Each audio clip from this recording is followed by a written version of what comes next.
Hello, good morning. Good morning. പറഞ്ഞു. Sir, ഇത് ഞാൻ ദുബായിൽ നിന്ന് വിളിക്കുന്നതാണേ. പറഞ്ഞു. ഇത് ഞാൻ ആരോടാ സംസാരിക്കുന്നത്? എന്റെ പേര് സുധീഷ് എന്നാണ്. ഡിജിറ്റലാണ് സംസാരിച്ചത്. ഡിജിറ്റൽ. ഓക്കെ. സുധീഷ് ബ്രോ, ഇത് ഞാനിപ്പോൾ രാവിലെ എണീച്ചിട്ട് ഫേസ്ബുക്ക് നോക്കുകയാണ്. അപ്പം മനോരമ ന്യൂസിൽ ഫീഡിൽ വരികയാണ്. പിന്നെ ഇവിടെ യുദ്ധം വളരെ കണക്റ്റിട്ടാണ് ഉള്ളത്. അത് മാത്രമല്ല, ഇവിടെ ആൾക്കാർക്ക് ഉറങ്ങാൻ പറ്റുന്നില്ല. പുലർച്ചെ 3 മണി മുതൽ ആൾക്കാർക്ക് ഉറങ്ങാൻ പറ്റുന്നില്ല. അത്രമാത്രം ശബ്ദം ഉണ്ടെന്നൊക്കെ പറയും. നമ്മളിപ്പോൾ വളരെ ഡീപ്പ് സ്ലീപ്പ് നിന്ന് എണീച്ചിട്ടേ ഉള്ളൂ. അപ്പോൾ എന്താണ് ഇങ്ങനെ പാനിക്കായിട്ടുള്ള ന്യൂസ് കൊടുക്കുന്നതുകൊണ്ട് നിങ്ങൾ എന്താ ഉദ്ദേശിക്കുന്നത്? കാരണം ഓക്കെ, ഇപ്പൊ ബാക്കിയുള്ള ഓൺലൈൻ ലോക്കൽ യൂട്യൂബേഴ്സും മറ്റേതാണ് ഇതൊക്കെ ചെയ്യുന്നെങ്കിൽ നമുക്ക് ഓക്കെ. ഇപ്പൊ മനോരമ പോലെയുള്ള വളരെ റെസ്പോൺസിബിൾ ആയിട്ടുള്ള അല്ലെങ്കിൽ ഉത്തരവാദിത്തപ്പെടുത്ത ഒരു ചാനൽ ഇങ്ങനത്തെ രീതിയിൽ കൂടി ഇപ്പൊ മനോരമ മാത്രമല്ല ഞാൻ പറയുന്നത്. ഇപ്പൊ കഴിഞ്ഞ 2-3 ദിവസങ്ങളായിട്ട് ഇപ്പൊ കേരളത്തിലുള്ള മീഡിയാസ് ഇപ്പം കേരള മീഡിയാസിനെ വരെ ഇപ്പോൾ ഇവിടുത്തെ ട്രോളുന്ന ഒരു അവസ്ഥയിലേക്ക്. കാരണം US-ഉം ഇസ്രായേലും അവരൊക്കെ സംയുക്തമായിട്ട് പറയാണ് ഇത്രയൊന്നും പ്രശ്നങ്ങളില്ല, ദയവേത് കേരള മീഡിയാസ് ഒന്ന് സൈലന്റ് ആവണം അല്ലെങ്കിൽ ഇതാവണം എന്ന് പറഞ്ഞിട്ട്. ഇതുകൊണ്ട് പ്രശ്നം എന്താ വെച്ചാൽ നമ്മുടെ നാട്ടിലുള്ള നമ്മളെ റിലേറ്റീവ്സ്, നമ്മളെ ഫ്രണ്ട്സ് അവരൊക്കെ വളരെ പാനിക് ആവുകയാണ്. അപ്പം എല്ലാവർക്കും നമുക്കിത് ഇതേപോലെ ഇപ്പം ഞാൻ വിളിക്കുന്ന പോലെയോ അല്ലെങ്കിൽ അവർക്ക് നാട്ടിൽ വിളിച്ചാൽ കിട്ടുന്ന രീതിയിലായിരിക്കണമല്ലോ അവരെ ബന്ധുക്കളും അവരെ മക്കളും ഒക്കെ ഇവിടെ ഉള്ളത്. കാരണം നിങ്ങൾക്ക് അറിയാലോ, ജോലിയുടെ ഭാഗമായിട്ട് പല ആൾക്കാർക്കും ചില സമയങ്ങളിൽ ഫോൺ ഉപയോഗിക്കാൻ വേണ്ടി പറ്റാത്ത അവസ്ഥകൾ അതൊക്കെ ഉണ്ടാകുന്നുണ്ടല്ലോ ഇവിടെ. ഹലോ, കേൾക്കുന്നുണ്ടോ?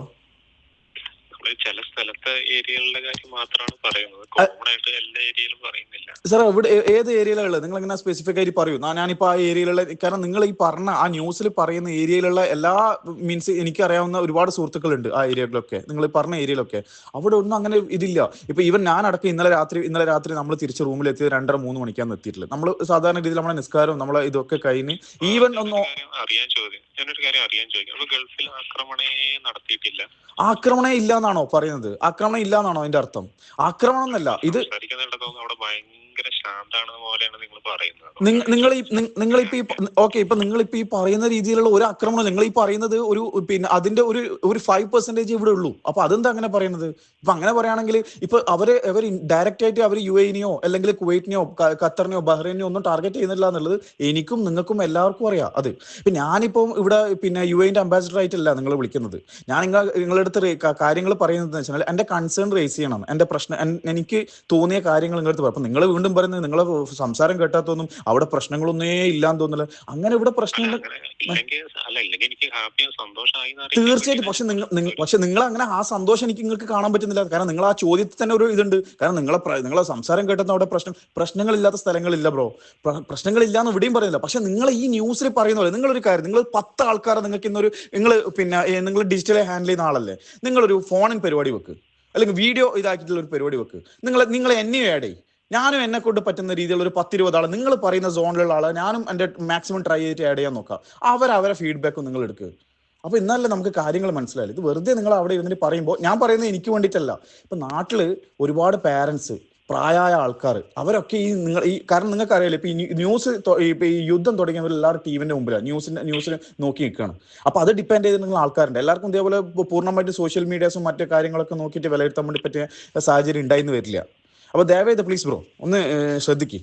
നിങ്ങൾ ഞാൻ ഈ പറഞ്ഞ പോലെ നിങ്ങൾ റെഡി ആയിട്ട് നിങ്ങൾ അങ്ങനത്തെ ഒരു പ്രോഗ്രാം വെക്ക്. അങ്ങനെ നാട്ടുകാർക്കൊക്കെ ഉപകാരം ഉണ്ടാകട്ടെ. അവര് എന്താന്നുള്ളത് കാണാൻ വേണ്ടി ഇവിടെയുള്ള ലോക്കൽ ആയിട്ടുള്ള ആൾക്കാർ നിങ്ങൾ റിപ്പോർട്ടേഴ്സിനെ നിങ്ങൾ ഇൻക്ലൂഡ് ആയിക്കോ.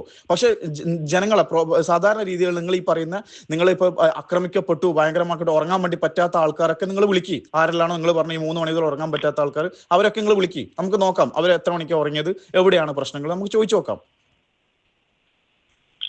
നമ്മള് അവിടെ ഈ US ക്യാമ്പില് ബേസിൽ മാത്രമല്ല മറ്റു ചില ഫ്ലാറ്റുകളിലും ആ കെട്ടിടങ്ങൾക്കും നേരെ എല്ലാം ഈ ആക്രമണങ്ങൾ നടന്നിട്ടുണ്ട്. അതൊന്ന്.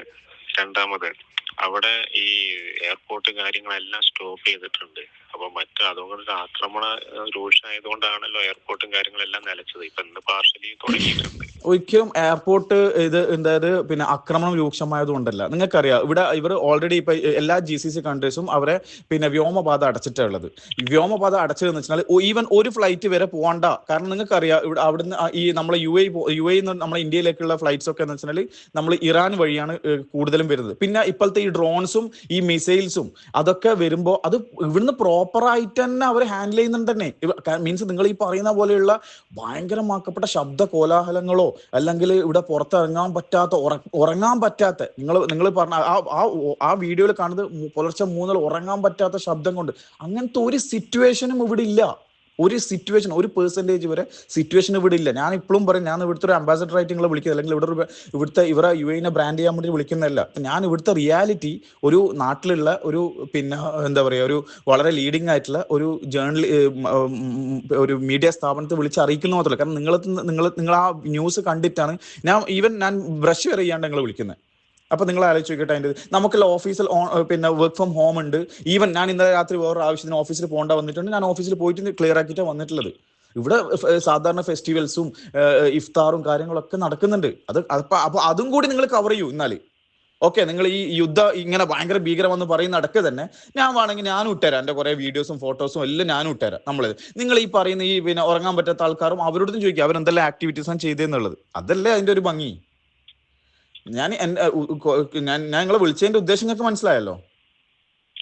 അല്ല, അതൊക്കെ ഇനി മനസ്സിലായി. ഞാൻ പറഞ്ഞത് ഇപ്പോ അവിടുത്തെ വാറിന്റെ അല്ലെങ്കിൽ അറ്റാക്കിന്റെ ഒരു കോൺസിക്വൻസ് അവിടെ നിൽക്കുന്നതിനേക്കാളും കൂടുതൽ അത് ചിലപ്പോ പുറത്തുള്ള ന്യൂസ് കൈകാര്യം ചെയ്യുന്ന ആൾക്കാർക്കായിരിക്കും കിട്ടുന്നത്. അവിടെ ഉള്ള ആളുകൾക്ക് പോലും ചിലപ്പോ അത് അറിയില്ല. നിങ്ങൾ ഏത് നൂറ്റാണ്ടിലെങ്കിലും ജീവിക്കുന്നത്? എങ്ങനെ അറിയില്ല എന്നായി പറയുന്നത്? വെച്ചിട്ട് പോയി ബ്ലഡി ഫൂൾ.